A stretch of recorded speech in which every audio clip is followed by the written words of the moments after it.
देवदिक चिंतन श्री पार्श्वनाथ भगवान की, आचार्य श्री विराट सागर जी महाराज की, आचार्य श्री विश्व सागर जी महाराज की, आचार्य श्री विभव सागर जी महाराज की, आरिका सिद्धि श्री माता जी की, अहिंसा में विश्व धर्म की।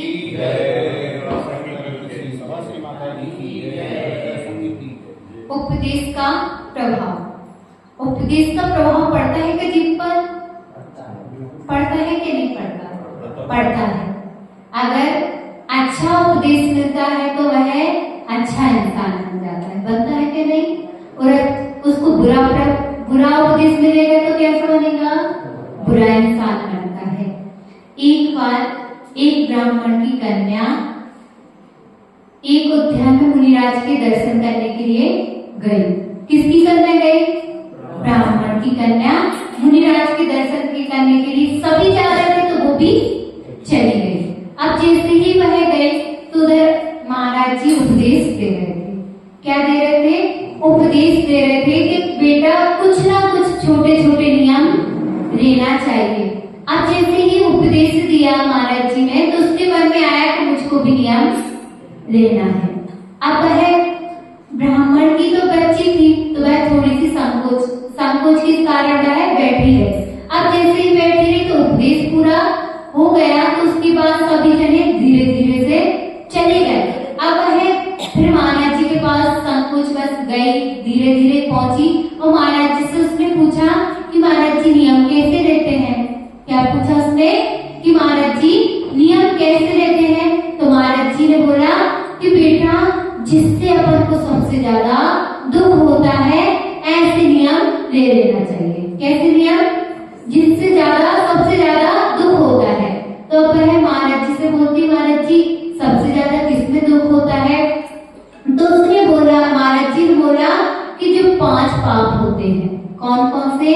हिंसा, झूठ, चोरी, कुसीर और परिग्रह। इनका क्या कर देना चाहिए? त्याग कर देना चाहिए। अब उसने कहा कि महाराज जी मैं झूठ बोलने का क्या कर देती हूँ? त्याग कर देती हूँ। किसका? झूठ बोलने का त्याग कर देती हूँ और किसी की भी वस्तु को उसके बिना पूछे तब तक वह हाँ नहीं बोल देगा उसकी मैं किसी भी चीज को नहीं उठाऊंगी। तो वह इसका भी त्याग कर देती है, चोरी करने का भी त्याग कर देती है। हिंसा, झूठ का तो उसने त्याग कर ही दिया और कहती है मैं किसी भी जीव को तो मारती तो हूँ ही नहीं, तो इसलिए मैं झूठ का भी, चोरी का, अहिंसा का भी, हिंसा का करेगा भी, हिंसा का उसने त्याग कर दिया। अब कहती मेरे पास तो ज्यादा परिग्रह तो है नहीं है, इसलिए जितनी मेरी जरूरत की चीजें हैं उनको मैं रखती हूँ और जितना मेरे उपयोग में नहीं आता है उसका त्याग कर देती हूँ। ज्यादा लूट नहीं करूंगी, मैं ज्यादा परिग्रह को नहीं जोड़ूंगी। मुझको जितनी वस्त्रों की जरूरत है मैं उतने वस्त्रों को रखूंगी। ऐसे उसने परिग्रह का भी त्याग कर दिया। उसने 5 पापों का त्याग कर दिया। अब जैसे ही त्याग किया तो वह घर गई और घर पर जाके उसने अपने पिताजी को बताया। वह तो बहुत खुशी हो रही थी कि मैं पिताजी को बताऊंगी तो पिताजी बहुत खुश होंगे, मगर पिताजी ने कहा कि ये भी कोई चीज होती है त्याग करने की।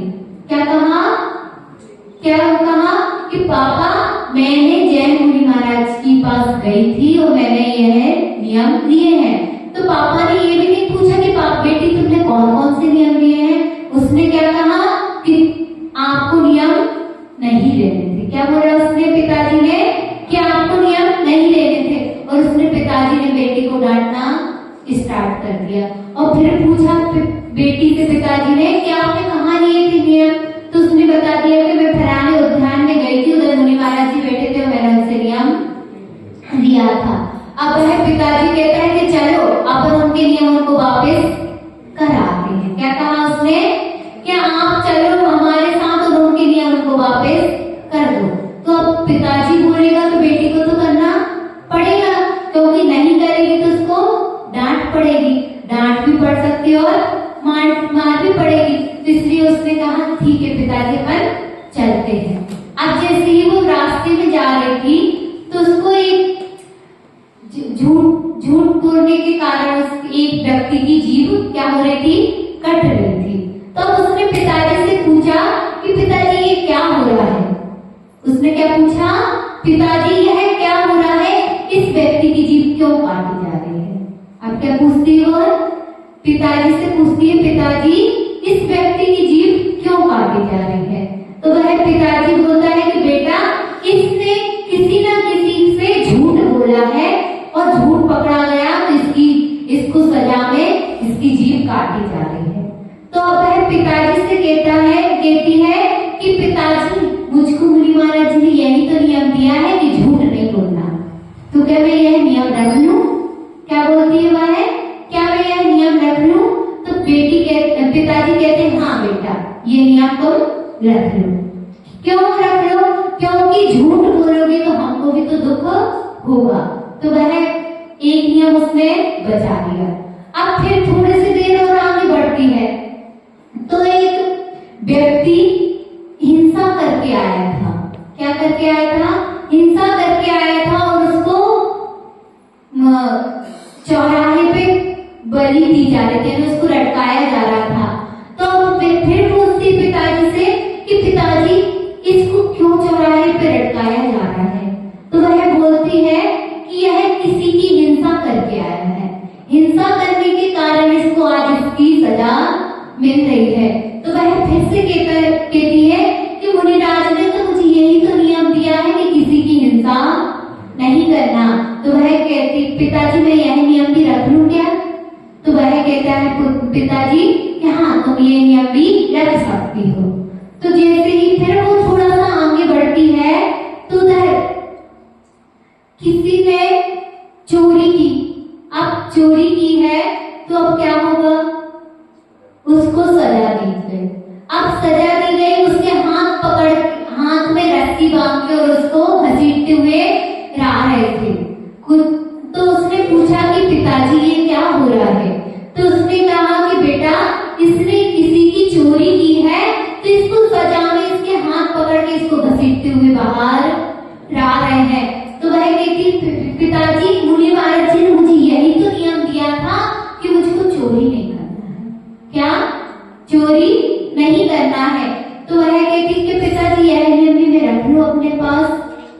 क्या बोलती वो, क्या मैं यह नियम भी अपने पास रख लूं क्या।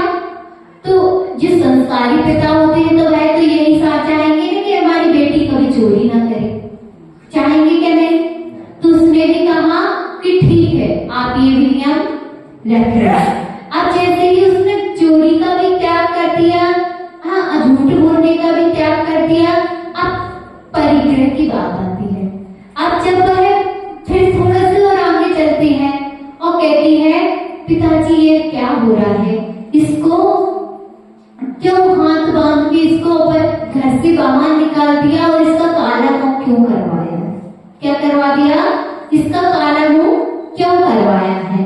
तो वह कहता है कि बेटा इसने कुसीर का सेवन किया है, यानी पर स्त्री का सेवन किया है, इसने दूसरी स्त्रियों पर गलत नजर रखी है। क्या करा है, इसने दूसरी स्त्रियों पर गलत नजर रखी है, इसलिए इसका काला मुंह करके गधे पर इसको बिठाया जा रहा है।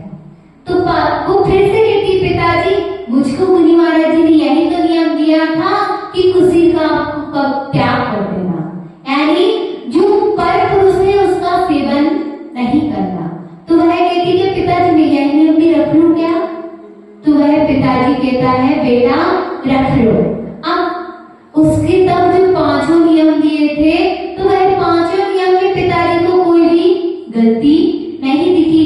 तो वह पिताजी से कहती है पिताजी बस मुझको यही तो नियम दिए थे कि इनका त्याग करना है। तो वह पिताजी को अच्छा लगा कि मुनि महाराज जी ने उसको अच्छे नियम दिए। अब वह कहता है कि अपन तो चल तो रहे थे मुनि महाराज जी के पास दर्शन करने के लिए, तो अपन अब अच्छे से चलते हैं। अब जैसे ही वह मुनि महाराज जी के पास पहुंचे और मुनि महाराज जी के पास जैसे ही वह बैठे तो उन्होंने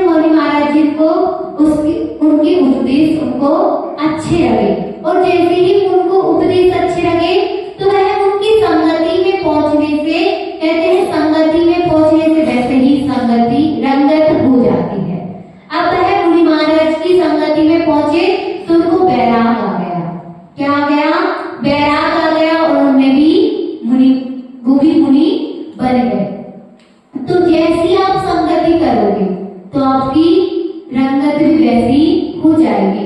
अगर आप चोर के साथ रहोगे तो चोरी करने के संस्कार आएंगे, और अगर आप साधु के साथ रह रहे हो तो कैसे धर्म करने के संस्कार आएंगे। इसलिए हमेशा अपन को किसकी संगति करनी चाहिए? अच्छे जनों की संगति करनी चाहिए, बुरे की संगति नहीं करना चाहिए। चाहे बुरा ही कितना ही अपना दोस्त हो, मगर उसकी संगति